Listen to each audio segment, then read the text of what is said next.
আমি সময়ের বাধ্যবাধকতার কারণে এই বিষয়টি মহান এই সংসদে উত্থাপন করতে যাচ্ছি। জুলাই গণ অভ্যুত্থানের প্রেক্ষাপটে গঠিত এই সংসদ স্বাভাবিকভাবে তার নির্বাচনী প্রক্রিয়া আসেনি। এটি একটি প্রেসিডেন্সিয়াল অর্ডারের মাধ্যমে এসেছে। এই অর্ডারটি জারি করা হয়েছে 13 নভেম্বর 2025। এই অর্ডার অনুযায়ী এখানে 15টা নির্দেশিকা আছে। এর মধ্যে 3 থেকে 15 এই বিষয়গুলো হচ্ছে জুলাই সনদ এবং গণভোটের সাথে সম্পর্কিত। 10 নম্বর এই অর্ডারের 10 নম্বর বিষয়টা উল্লেখ করা হয়েছে পরিষদের অধিবেশন আহ্বান, কোরাম, ভোটদান ইত্যাদি সংসদ নির্বাচনের ফল ঘোষিত হওয়ার 30 পঞ্জিকা দিবসের মধ্যে যে পদ্ধতিতে জাতীয় সংসদের প্রথম অধিবেশন আহ্বান করা হইবে, অনুরূপ পদ্ধতিতে পরিষদের প্রথম অধিবেশন আহ্বান করা হইবে। আমার বিষয়টা এখানেই কনসার্নের। আজকে 30তম পঞ্জিকা দিবস, কিন্তু এর মধ্যে এই অধিবেশন আহ্বান করা হয়নি। এই অধিবেশন কিভাবে আহ্বান করা হবে সেই ব্যাপারে সংবিধানের 72 অনুচ্ছেদে নির্দেশিকা রয়েছে। সরকারি বিজ্ঞপ্তি দ্বারা রাষ্ট্রপতি সংসদ আহ্বান স্থগিত ও ভঙ্গ করিবেন এবং সংসদ আহ্বানকালে রাষ্ট্রপতি প্রথম বৈঠকের সময় স্থান নির্ধারণ করিবেন।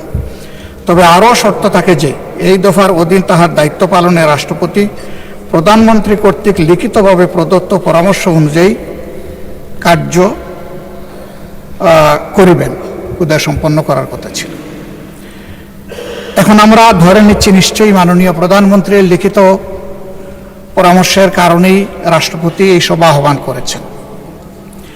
এবং এইখানে বাকি যে অর্ডারগুলো আছে সেই জায়গায় পরিষ্কার বলা হয়েছে যে পদ্ধতিতে সংসদের প্রথম অধিবেশন আহ্বান করা হবে ঠিক একই পদ্ধতিতে সংবিধান সংস্কার পরিষদেরও সভা আহ্বান করা হবে।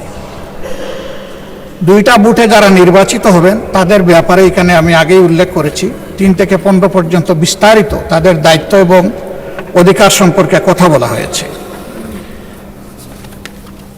3 নম্বরে বলা হয়েছে জুলাই জাতীয় সনদে অন্তর্ভুক্ত সংবিধান সংস্কার বিষয়ে গণভোট। জনগণের সার্বভৌম ক্ষমতা প্রয়োগের উদ্দেশ্যে এই আদেশ এবং জুলাই জাতীয় সনদের সংবিধান সংস্কার সম্পর্কিত অংশ গণভোটে উপস্থাপন করা হবে। 4 নম্বরে বলা হয়েছে গণভোটে নিম্নরূপ প্রশ্ন উপস্থাপন করা হবে। যে 4টা প্রশ্ন ব্যালটের মধ্যে ছিল সেটা আর আমি উল্লেখ করতে যাচ্ছি না। 5 নম্বরে বলা হয়েছে গণভোট অনুষ্ঠানে এই আদেশ জারির অব্যবহিত পর অনুষ্ঠিতব্য জাতীয় সংসদ নির্বাচনের দিন এই আদেশ অনুসারে গণভোট অনুষ্ঠিত হবে। এটা হয়ে গেছে। এবং গণভোটে যারা ভোট প্রয়োগ করেছেন তাদের মধ্যে প্রায় 70% মানুষ হায়ের পক্ষে ভোট দিয়ে তারা সংস্কারের পক্ষে রায় দিয়েছেন।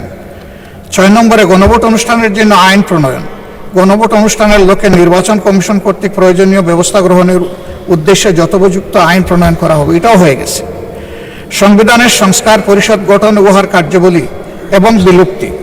গণভোটে উপস্থাপিত প্রশ্নের উত্তরে প্রদত্ত সংখ্যাগরিষ্ঠ ভোট সূচক হইলে এই আদেশ জারির অব্যবহিত পর অনুষ্ঠিতব্য জাতীয় সংসদের সাধারণ নির্বাচনে নির্বাচিত প্রতিনিধিগণের সমন্বয়ে একটি সংবিধান সংস্কার পরিষদ গঠিত হইবে। মাননীয় স্পিকার, এটি হয়নি এবং এর সময়সীমা আজকে শেষ। যাহা সংবিধান সংস্কার বিষয়ে সকল ক্ষমতা প্রয়োগ করিতে পারিবে। খ, উক্ত নির্বাচনে নির্বাচিত প্রতিনিধিগণ একসাথে জাতীয় সংসদের সদস্য হিসাবে এবং এই আদেশ অনুসারে সংবিধান সংস্কার পরিষদের সদস্য হিসাবে দায়িত্ব পালন করিবেন। এই সুযোগ আমরা পেতে চাই। পরিষদ উহার প্রথম অধিবেশন শুরুর তারিখ হইতে 180 কার্য দিবসের মধ্যে জুলাই জাতীয় সনদ এবং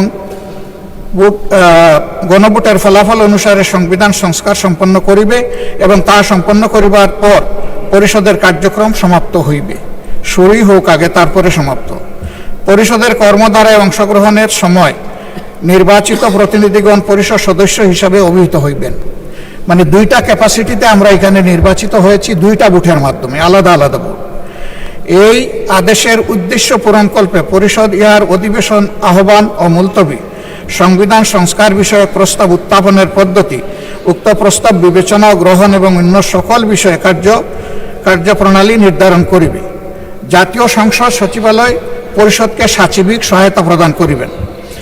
শপথ এবং শপথ পাঠ পরিচালনা, নির্বাচিত প্রতিনিধিগণ সংসদ সদস্য হিসাবে শপথ গ্রহণের পর একই শপথ অনুষ্ঠানে এই আদেশের তফসিলে বর্ণিত এক অনুযায়ী পরিষদ সদস্য হিসাবে শপথ গ্রহণ করিবেন এবং অনুরূপ শপথ পত্রে স্বাক্ষর দান করিবেন। আমরা সকল বিরোধী দলীয় সদস্য ৭৭ জন আমরা এটা গ্রহণ করেছি এবং স্বাক্ষর প্রদান করেছি।